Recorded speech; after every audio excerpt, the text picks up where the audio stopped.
Time for another football. What could have been story now, as it's been reported today that Joe Gomez was very close to switching Liverpool for Newcastle, and Anthony Gordon was very close to heading in the opposite direction.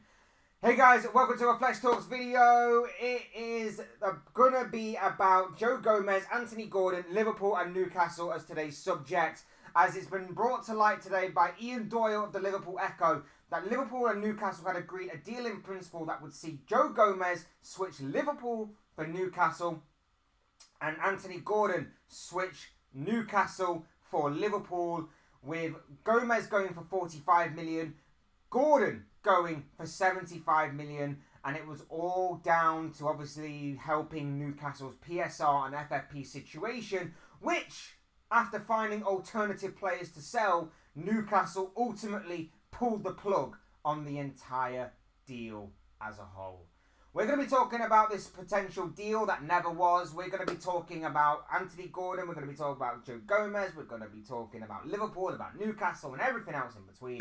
But before we go any further, I would like to remind you all to please like the video and also subscribe if you're new. Both things always and forever greatly appreciated. And also for you guys to use and abuse that comment section with your thoughts, your comments, opinions, predictions, feelings, whatever you want to call it. That makes for great interesting reading, I'm sure, down below. So please do use and abuse that comment section, people. Talk to me on this. I would love to hear from you all on this potential transfer that never came to fruition, or might not come to fruition, or might still have some legs in it. Who knows? Would love to hear from you all on this. Now, without further ado, let's get on with the video. So, the news has been brought to light today from Ian Doyle that allegedly a swap deal or part exchange deal, however you want to phrase it, was in place that would see these two men switch places, with money as well being part exchanged. We obviously know the situation in regard to Liverpool and Anthony Gordon. We obviously know that there's been rumoured interest from Liverpool throughout the entirety of this transfer window. Joe Gomez has been a little bit quiet on that front, but all of a sudden now things seem to be picking up on his front. The article from Ian Doyle of the Liverpool Echo today reads that Joe Gomez faces Liverpool exit decision after £45 million deal confirmed in Anthony Gordon transfer package. Joe Gomez was close to making £45 million move to Newcastle United, and now Liverpool defender could have decision to make over his future. And basically, it goes on to say what I basically said already in this video. A deal was agreed in principle between the two clubs. Liverpool were going to get Anthony Gordon for 75 million.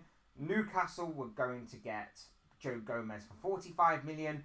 It was going to be 30 million difference, I guess you could say. Liverpool were basically going to pick up Anthony Gordon for 30 million, but also lose Joe Gomez. This would have been a massive splash in this transfer window, without a doubt. Like I say, we know Anthony Gordon is open to leaving Newcastle United, especially to Liverpool. You know, a place where he grew up, place where his boyhood club is of Liverpool. This will be a dream come true for him. We know he's open to the move, as reports seemingly suggest.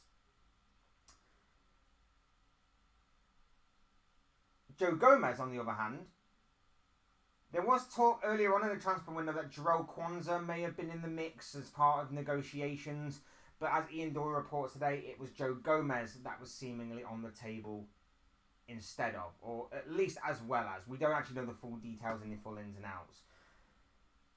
But that's very interesting. And of course, this was all to help the FFP and PSR stuff. It's horrible on Newcastle's part, and I've said this time and time again, I think it's horrible that for a team like Newcastle, who of course are massive, major, monumental lottery winners of having their new, very wealthy, bottomless pit of money type owners, that they still have to sell players in order to comply with the FFP and PSR rules and regulations. That's still ridiculous to me. But the fact of the matter is that this deal, as Ian Doyle says, stopped because Newcastle found other areas and other avenues to go down in terms of helping them with that particular issue.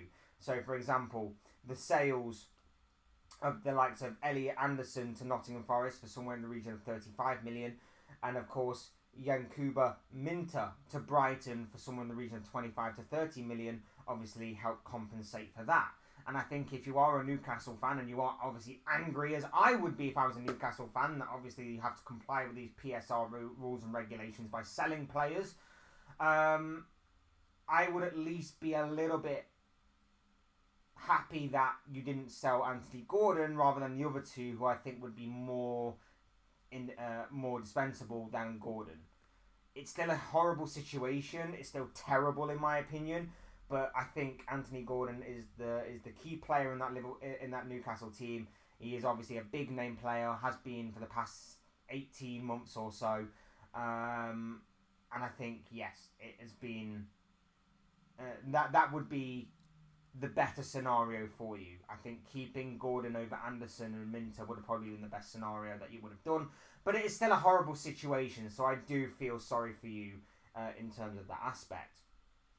Now, in terms of this deal, like I say, Newcastle pulled the plug on the deal once they sold them over two players. They didn't really feel the need to sell Anthony Gordon, and I guess the deal is now off the table completely. And that if Liverpool's interest in Anthony Gordon is still there, they would have to probably pay a lot more money.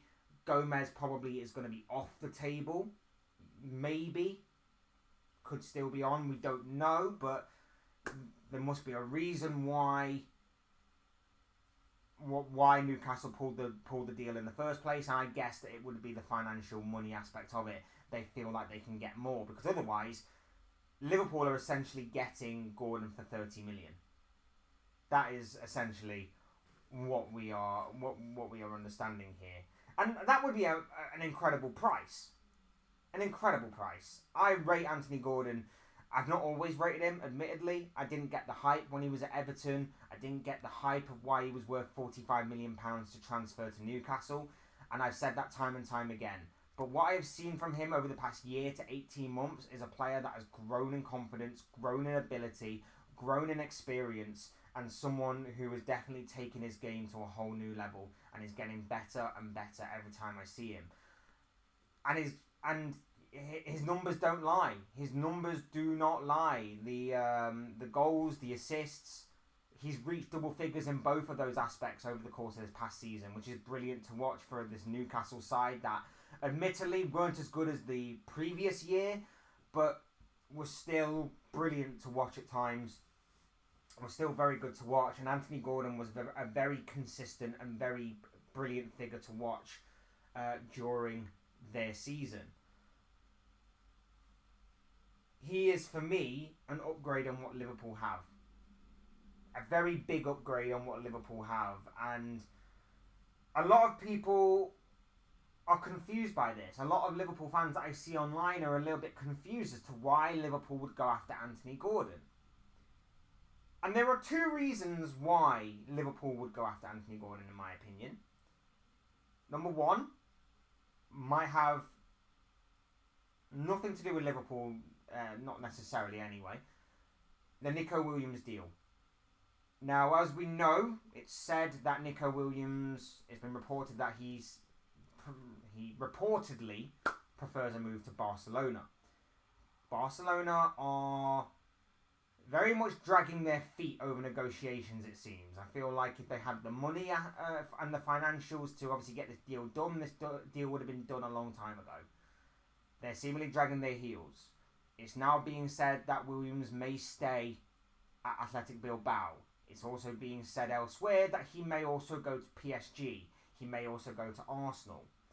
I feel like if he does stay, or if he goes to Arsenal, one of PSG or Barcelona may turn their attention to Luis Diaz. We know that there's been reported interest before from those two clubs, especially in the Colombian winger. They may go back in for him. And if so, Liverpool obviously need to be prepared with someone to come in to replace him. And secondly, the big one, really, in my opinion, Anthony Gordon is better than Luis Diaz. That will hurt some people. That will hurt and trigger some Liverpool fans. But the fact of the matter is, Anthony Gordon is better than Luis Diaz. Now, don't get me wrong. Aesthetically and on the eye, Diaz is better. I've seen many a Liverpool fan tweet out Luis Diaz compilations of his dribbling ability and his first touch and his skill and his flair. And yes, they are very, very nice things to watch.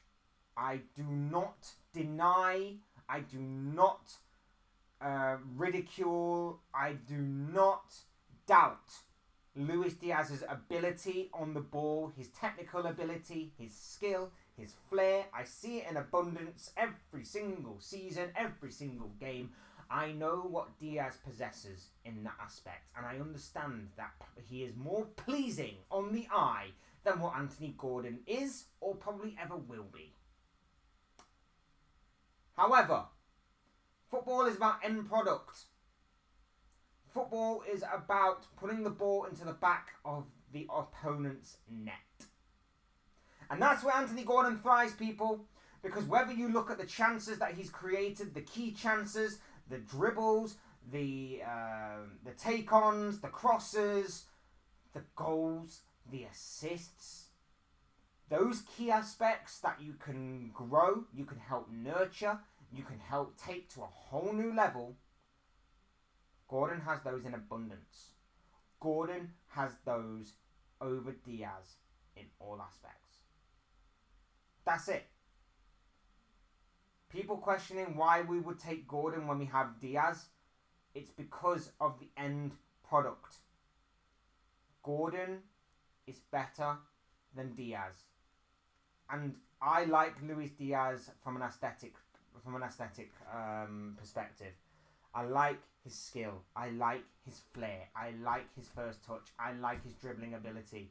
He is an exciting player to watch at times, but he is so frustrating when his end product in the final third is so hit and miss. His finishing, his final ball, his crossing, all of it is just so inconsistent. And for a guy who is, I believe, 28 years old, it's not going to get much better. I'm sorry to say, but it's not going to get much better. And that's the harsh reality of it. It's horrible, I get it. But this is Liverpool Football Club. This is what we have to deal with. And if we want to challenge for the major honours, we're going to need to be ruthless. And being ruthless means getting an upgrade on a player, then we need it. Don't get me wrong, I think there are maybe CDM, the number 6 role, that needs to be addressed more than this. But if we could have picked up this guy for what would have been a 30 million, what would have really been 30 million money aspect-wise, this would have been a steal in my opinion. This would have been the perfect choice. This would have been it. And it's a little bit frustrating that we didn't get this deal done. And I know it's all on Newcastle's part as to why this deal was being plugged. But again, if we'd have just gone straight into it, if we'd have just gone in like a big club, used our muscle in terms of being that big club, used the obviously fact that he's a Liverpool fan growing up, he's obviously a Scouser, we may have got this deal done earlier on in the transfer window, and we could have actually just, gone about our business from there, but we haven't, and we've still not, and we're still looking for our first signing of the summer, our first major signing. I'm not counting coaching additions and, 18-year-old kids. We haven't made a major splash in this transfer window, so there you have it so far on the Anthony Gordon front. And the interesting part about Anthony Gordon is that this move, this rumoured interest in the media is not going away.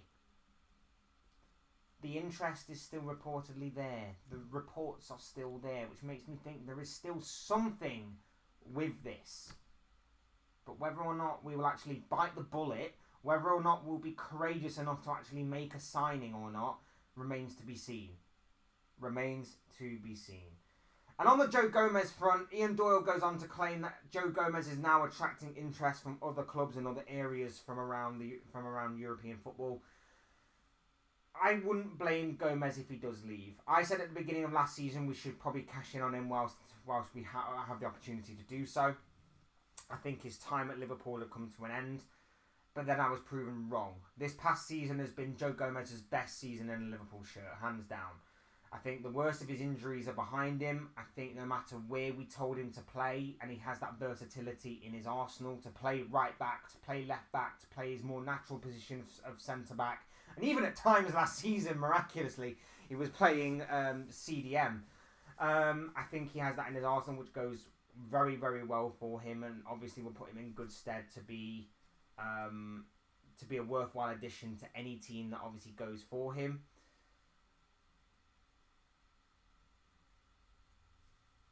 I like the guy, but I think for him personally, if he wants to maybe seek out more first team football opportunities, he'll have to move.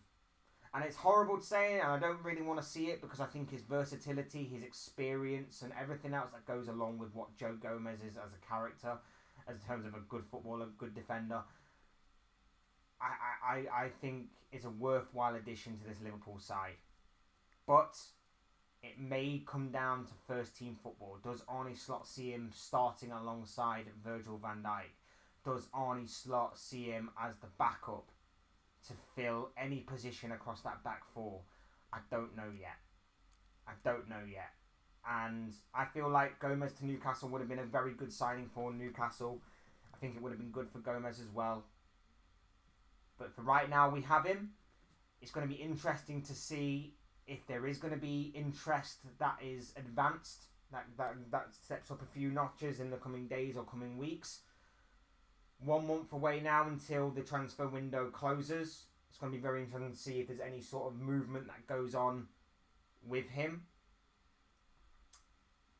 It's going to be big. And even though I say I like him and everything, for £45 million, that would honestly tempt me to cash in on him. That would genuinely tempt me to cash in on him. But of course, Liverpool have to sign, and so far we are not doing that. Like I say, the Anthony Gordon stuff still doesn't go away from Liverpool.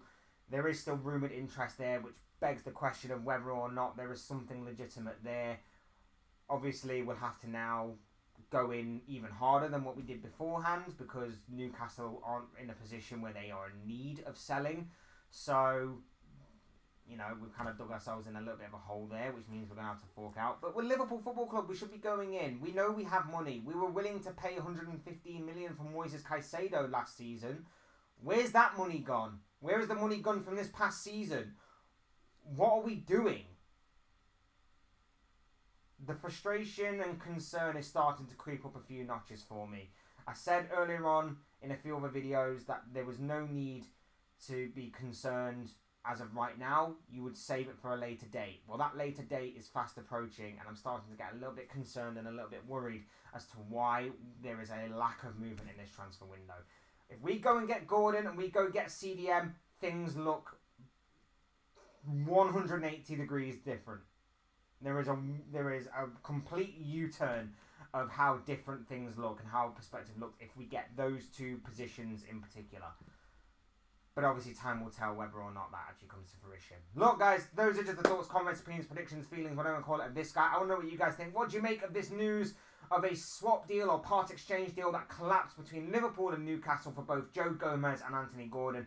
Let me know what you guys think and feel about anything that I've talked about in this video in the comment section. Use and abuse that comment section, people, with your thoughts, comments, opinions, predictions, feelings, whatever you want to call it. That makes a great interesting reading, I'm sure, down below. Otherwise, hit the like button on the way up if you enjoyed the video. Subscribe if you're new and want to see more content like this. Both things are always very greatly appreciated. And as always, thank you all so much for watching and listening. I've been Fletch. This has been another Fletch Talks video, and I will see you speak to you all again soon in another video or live stream or whatever it may be. Cheers, guys. Thanks for watching. Take care. Enjoy the rest of your day. Speak to you all again very, very soon.